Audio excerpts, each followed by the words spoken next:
বাংলাদেশের ছাত্র জনতা আপনাদের কিন্তু প্রতিরোধ করবে। আজকে বৈষম্য বিরোধী ছাত্র আন্দোলনের এই আন্দোলনের সমর্থনা নিয়ে অনেক কথাবার্তা বলা হয়, বিএনপিতে পাত্তাই দেওয়া হয় না। বিএনপিতে 15.5 বছর ধরে আন্দোলন করলো, জীবন দিল, দেশে বেগম খালেদা জিয়া মিথ্যা মামলা সাজা ভোগ করেন, বাইরে চিকিৎসা যেতে পারলেন না। আমাদের প্রিয়তা আগামী রাষ্ট্রনায়ক দলের ভারপ্রাপ্ত চেয়ারম্যান জনাব তারেক রহমান, যার ব্যাপার স্বাধীনতার ঘটে দিয়ে যুদ্ধ করে দেশ স্বাধীন করেছিলেন, একটা মামলার সাজা তার বিরুদ্ধে হয়েছে, মামলা হয়েছে, দেশে আসতে পারেননি, কোনো মূল্য নেই। কিছু কিছু রাজনৈতিক দল, ছোটখাটো দল কয়েকদিন ধরে বলা শুরু করেছিলেন, এক চোর গিয়েছে আর এক লুটেরা লুট করা শুরু করেছে, ডাকাতি করা শুরু করেছে।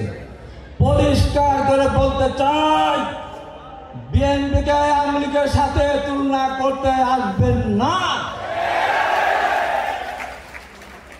আর আরেকদিন খুব সুন্দর করে স্লোগান দেওয়া শুরু করবেন, কি নৌকা ধানের শীষ, দুই সাপের একই বিষ। আমি পরিষ্কার করে আবারও বলতে চাই,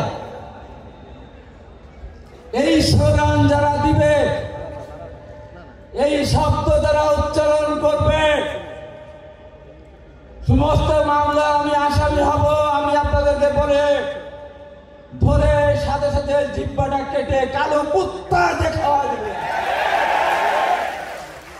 এত বড় সাহস, এত মানুষ জীবন দিলাম, কারাগারে দিলাম, লক্ষ লক্ষ মানুষ, আর বলে নৌকা ধানের শীষ, দুই সাপের এক বিষ।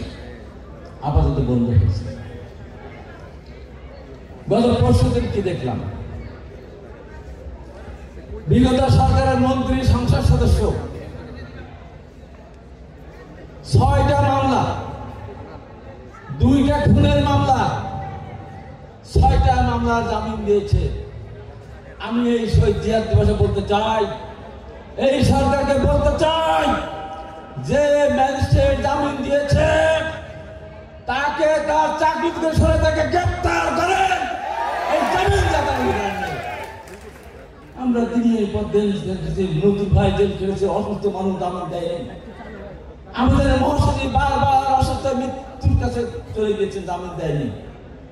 খুনের মামলা, 2টা খুনের মামলা ম্যাজিস্ট্রেট করে জামিন দিয়ে দিলেন। পৃথিবীর ইতিহাসে এমন ঘটনা ঘটেছে বুঝলেন? তার মানে কি? তার মানে এখনো আওয়ামী লীগের ভূত সরকারের মধ্যে আছে। তাই আমি সরকারকে বারবার বলেছি, অনতি বিলম্বে 50,000 পুলিশ সিপাহী নিয়োগ দেন, এসআই নিয়োগ দেন, স্পেশাল বিশেষ করে বিশেষ পরীক্ষা নিয়ে এসপি নিয়োগ দেন, স্পেশাল বিশেষ করে ম্যাজিস্ট্রেট নিয়োগ দেন, আর জুডিশিয়ারি নিয়োগ দেন। তা না দিলে আপনার কোন সংস্কার বাস্তবায়ন করতে দিবে না। কোথায় আছেন?